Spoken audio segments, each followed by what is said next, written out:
Welcome to documentation of our modalities. This is going to follow along with the how we document what we did, SOAP note, and your documentation lecture that is online.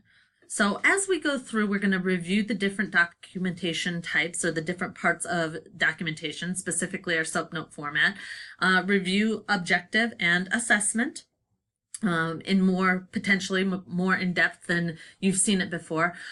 Throughout the course, we'll be adding another layer. As we learn each modality or learn each intervention, we'll talk about how we would document that particular intervention into the schematic that we talk about today. Okay, so you don't need to write this down. This is just a review of the parts of the SOAP. So just an overview. The subjective is the thing that the patient says. The objective is our treatment and our measurements. The assessment is your thoughts, and the plan is what's going to happen next time. So subjective. This is what the patient says or the caregiver says. Now, it is very important that we remember that this is the information that's relevant to their physical therapy treatment. So the fact that they went to a movie yesterday, if the movie doesn't relate to their shoulder pain, although yes, we might still ask questions about it and be a good clinician and be interested in our patient, we're not going to document that they went and saw a movie yesterday, no matter how exciting it was.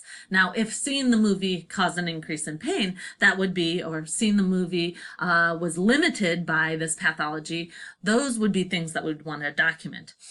Couple pointers: be sure that you're cautious of patients who point to structures, because we have a tendency to then name those structures anatomically, versus our patient wouldn't necessarily know what to call that structure. So for example, if your patient points to the anterior shoulder, you cannot then write, so a patient says, oh, I'm really sore at my anterior shoulder, and they point to their anterior shoulder. Well, they wouldn't say anterior shoulder. That's the snickerdoodle part.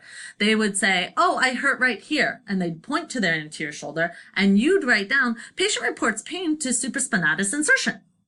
Except the patient never said that. So you can't put those words in their mouth because they don't know what that is, and therefore your subjective wouldn't hold up in court because the patient wouldn't use those words.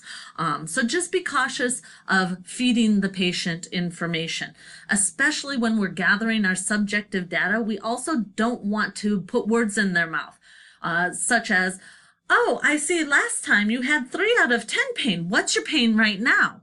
What are they going to say? They're going to say, I've got 3 out of 10 pain. It's still the same.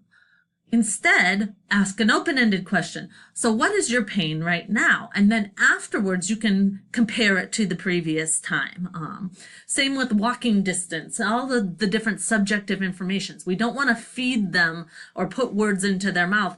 Otherwise, they are going to struggle anyways to see the progress, and they're just going to report the same stuff back to us. So always open-ended questions. So right now you're going to take a moment to pause this video, and you're going to read through the online portion of what a subjective documentation might look like. There's a couple examples, and then you're going to come back and we'll talk about objectives. So go ahead and pause now. So when we talk about objective, we want to avoid using ourselves as the PTA performed. Instead, you're going to say, this activity happened. It's more about what the patient did. And it's going to answer 4, maybe 5 questions. Yes, I know there's only 4 little dots. You can add the 5th because the 5th is kind of maybe we would add this. So our objective is always going to answer what, where, why, and how long we did something for with our patient. And potentially if the position that the patient was in is unique, we could add that too.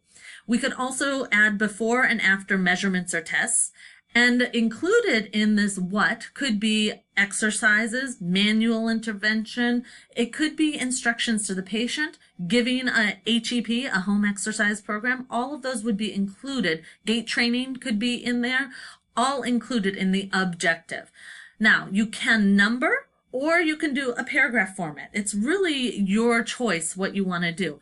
I personally like numbers because it goes in exact order of what the previous clinician did, so it's easier for the next person to follow. But some people like to do a more paragraph, more narrative format. Remember, it's very important that you include any intervention provided. I really believe I've heard many a times, if it wasn't written down, you didn't do it. So if you forget an intervention, it didn't happen. Okay, so let's go ahead and take a pause here and you can read through the examples on objective. Assessment. Assessment is an interpretation of the data, your interpretation of the data and the information. And it's really what you think. And it's what you think about the treatment, specifically what you think about the patient's response to the intervention or response to the treatment. Included in this is going to answer a couple of important questions, okay? First off, it's going to tell us a little bit about how effective was the treatment, okay? Where did we notice changes afterwards? What was this patient's response to the treatment, okay? And in that, we look at, did the patient need verbal cues? Did they show fatigue? Did they need tactile cues? How much assistance did they give? Did they report fatigue? Did they struggle with a particular exercise?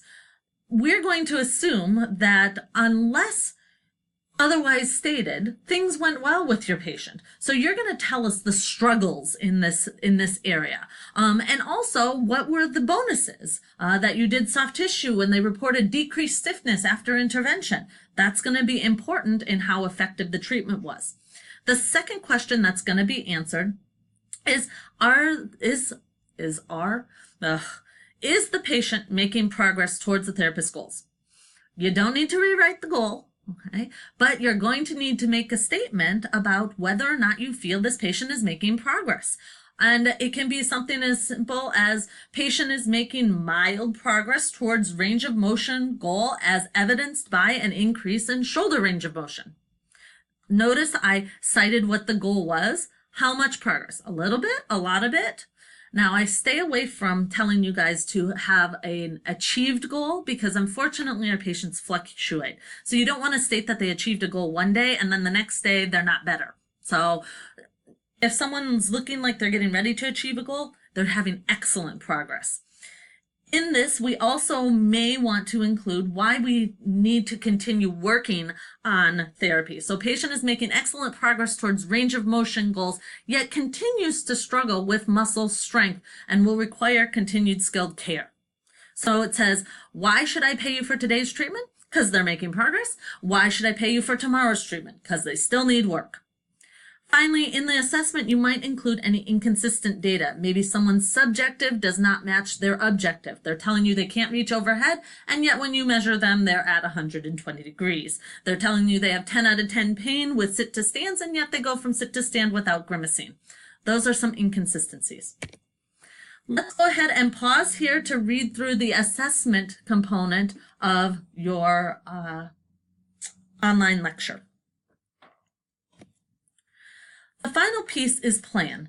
Plan is something that's specific that you are going to add, change, remove, alter for next time. And it's a very specific plan, okay? We want to avoid statements such as continue per plan of care or progress as tolerated.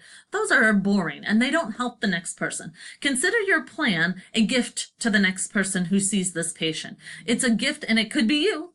It's a gift of knowing that patient the best that anyone will right in that moment. You've just treated them for a full 60-minute session. You know that patient and how they are at in that moment better than anybody, better than the therapist, better than anyone right now. You know the best idea for how to progress them. Share that idea. It makes everyone's life better when we have a good plan instead of continue. Well, what does that mean? That doesn't give us anything. And you'll definitely see down at Hug Clinic and in your rotations that it's nice to have an idea of how you're going to progress that patient. So it gives you time to get to know that patient and it's not so scary.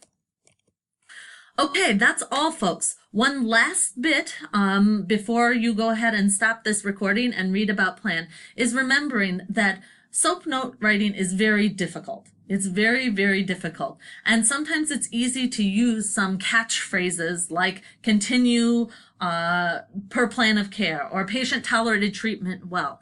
But remember, the quality of the soap note supports not only you getting paid, but protects you and protects your license. So a good quality soap note is something that we really want to work on to make sure that you are the best practitioner you can be. And it will be hard, but I guarantee you it'll be worth the effort.